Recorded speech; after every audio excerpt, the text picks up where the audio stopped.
Hey friends, I'm Kunti Bentley and I'm with Project HEAL. I'm the director of Project HEAL here at Missouri State and OTC. We're here at Missouri State University today in the Project HEAL office, and I'm so excited to be talking with Miss Destanie Watson. Destanie is a junior here at Missouri State, and she is the founder and president of a brand new student organization called Surviving Souls that we're going to talk about today. Destanie, I am so happy to get to talk with you today, and I'm so excited about your program. This is just fantastic. Yes, thank you so much for interviewing me. I would love to talk about Surviving Souls because it's something that I'm really passionate about, so I'm really excited about this. Awesome. And I know you've been putting a lot of work into it, so we'll get started. So Destanie, can you tell us about Surviving Souls? Like, what are the main goals and objectives of the program, of the organization? So Surviving Souls is really just dedicated to educating people about sexual violence and like the impact that has on a person. And the main goal that I really would love to strive to achieve throughout this entire organization is just providing a safe space for people to have a community of survivors and to learn. So that's really the main goals, is educating and also providing that safe space for survivors.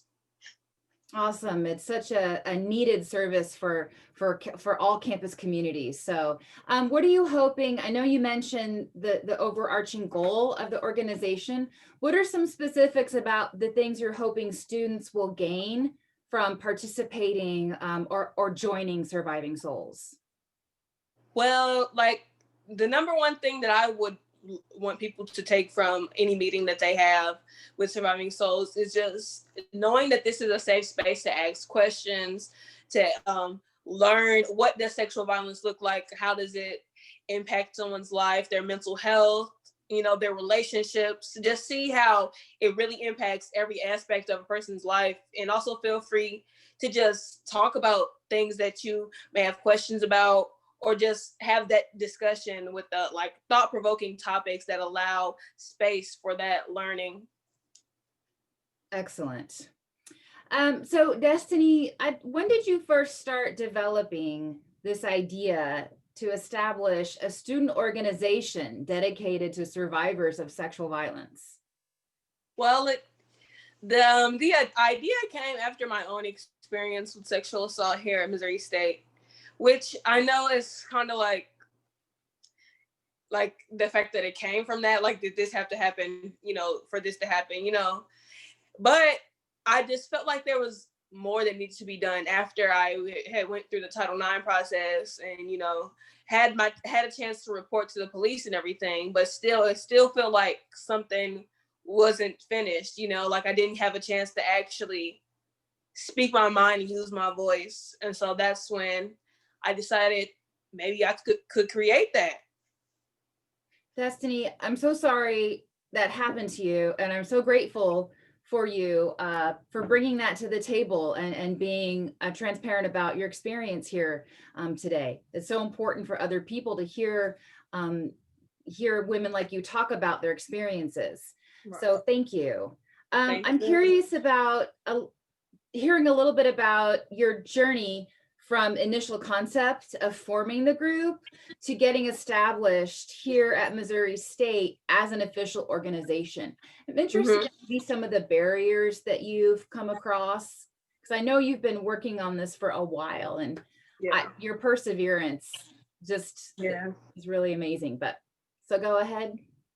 Well, I guess some barriers. Well, the biggest one would obviously be COVID, because that happened right as I was coming up with an idea of, okay, so I have this idea. How do I implement that at Missouri State? So that's when I was coming up with the concepts and going through like all the motions of, how to become an official organization. I was going to the meetings, doing the paperwork and everything like that. But of course, we didn't expect a pandemic. So that really was a large barrier. And I just felt like the process did take a while. And I know that there were different factors at play, so I don't want to blame anyone, but I guess that would be another barrier. And then a barrier for me more personally was just still trying to maintain the face of like surviving souls while still struggling in my own sense of my own healing. So that was something that I had to learn. Okay, I can be transparent, but how much, how much do I want to talk about? How much do I want to open up? So those are just a few barriers for me. Yeah, I get that. That makes a lot of sense. I'm so grateful that the university finally was able to recognize and acknowledge the potential importance and impact, positive impact that a group like this is going to have on the students here on this campus. So that's exciting. So we talked a little bit about that COVID impact and how it just kind of maybe the timeline stretched out a little bit longer than you had initially anticipated. But Right. here we are, right? Yeah. Another question I have, Destiny, is once we get to a place in our community where we feel where it is safe to host in-person events on campus, what kinds of events would you like to look at hosting or facilitating as president of this organization? Yeah, events is something that I'm really excited about because I love being around my peers, especially here on campus, and to be able to facilitate that type of environment where, I can talk about what I want to talk about and have those discussions is really something I'm excited about.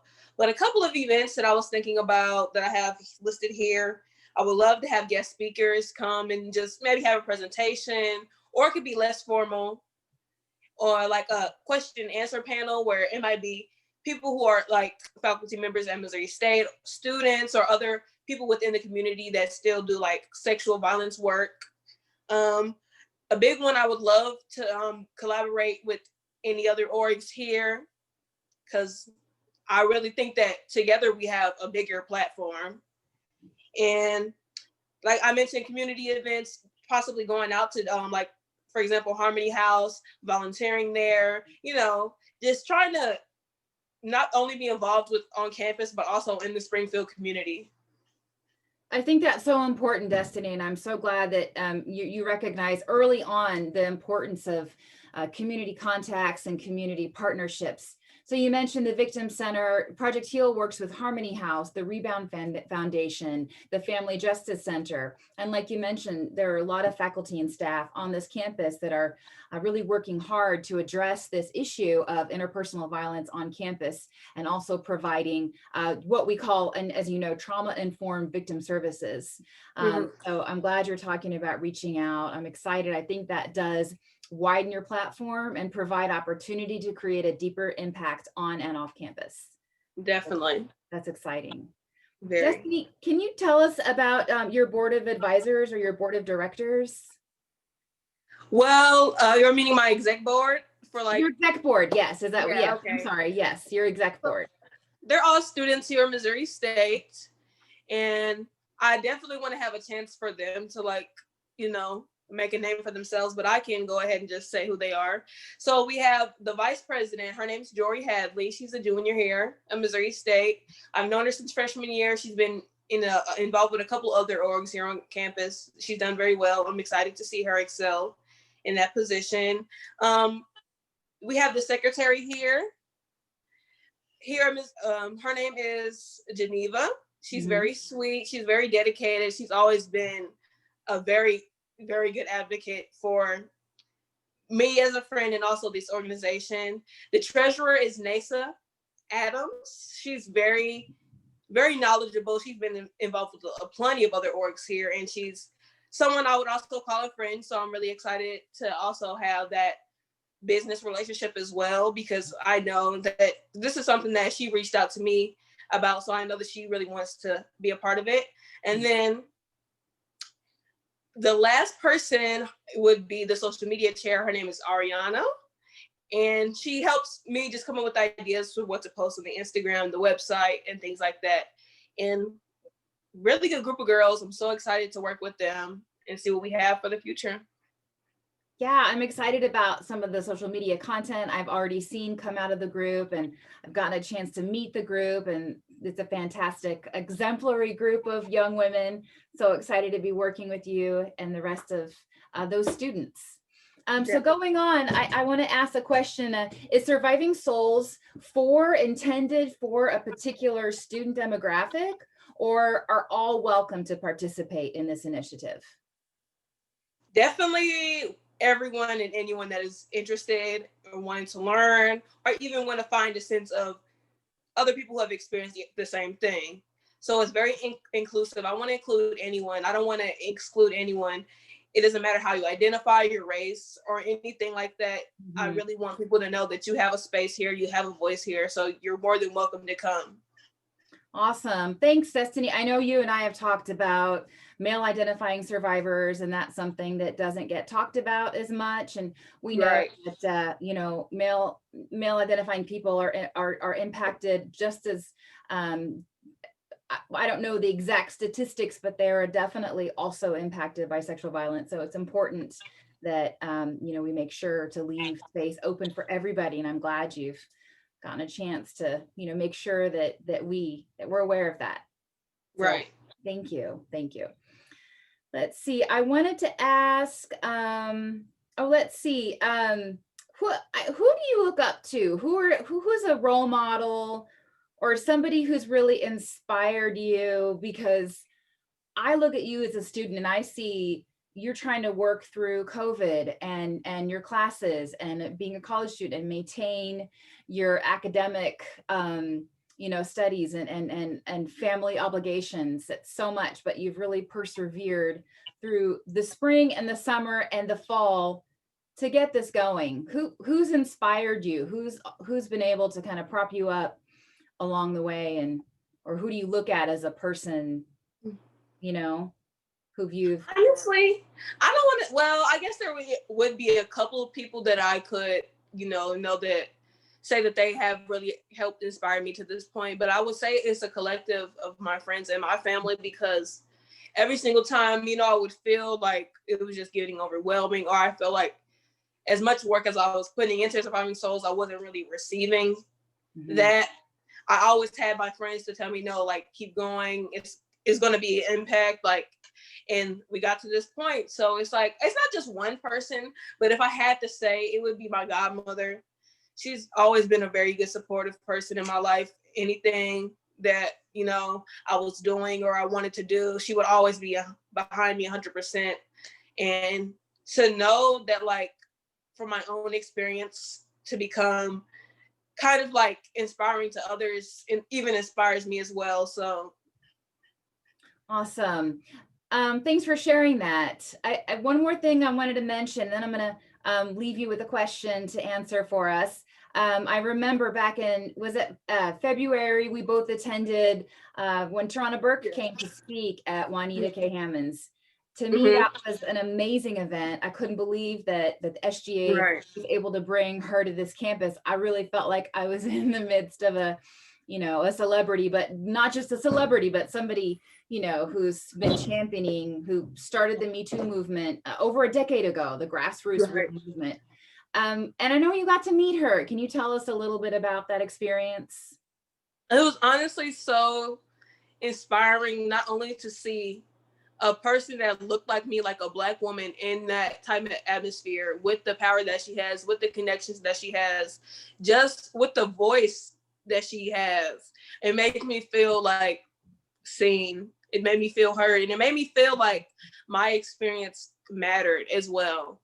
And it was just really, like, I don't know. It just, like you said, I didn't expect for her to actually be able to come on campus, speak, and get to meet her. So that experience, I really enjoyed it, and I'm so happy I got to have that chance, and even was able to ask her some questions. So I think that really was also a big motivator for me as well, just knowing that I got to meet her. Awesome. Thanks for sharing that. That was just really neat. That was so neat. So what message would you like to share with students whose lives have been impacted by sexual assault, dating, domestic violence, or stalking? Well, the number one thing I want people to know, that you're not alone. Like, even though you might feel like your situation is only happening to you or anything like that, you are not alone. And there are people that are willing to help you, willing to listen, willing to understand, willing to help you through the healing process. And then second thing is just know that your feelings, your situation, your experience is valid, and you did not deserve whatever happened to you. Really, things I want to stress, because I know for me, just trying to understand the whole concept is like you sort of blame yourself, and I want people to know that it's not your fault. That's the truth. I think that's one of the most important messages you can send out, is that it's not your fault and you're not alone. Thank you for so clearly stating that and sharing that with us. Destanie, how can interested students reach you to join the organization or find out about future events? And well, there's plenty of different ways. I will say the biggest thing is the Instagram, because social media is how everyone connects. So the Instagram handle is surviving.souls.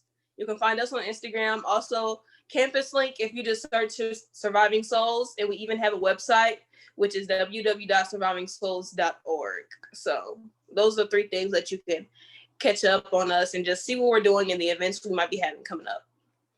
Awesome. Thank you. So that's surviving.souls for the Instagram handle, and the website one more time, Destanie. The website is just going to be www.survivingsouls.org. .survivingsouls.org. Great. So make sure to check that out, and stay tuned and keep yourself updated on what this new organization is up to. I just can't wait to see how the rest of the semester and really the spring, I think, is what we're focusing on. Looking forward to greater student engagement, whether that be virtual, in person, a mix of. Right. Well, I think we're realistically looking at for the spring 2021 semester. Right. Well, thank you again for allowing me to come and speak to you about this, and just thank you for, always being there. And I'm really grateful to have you along with this organization, and I'm really excited.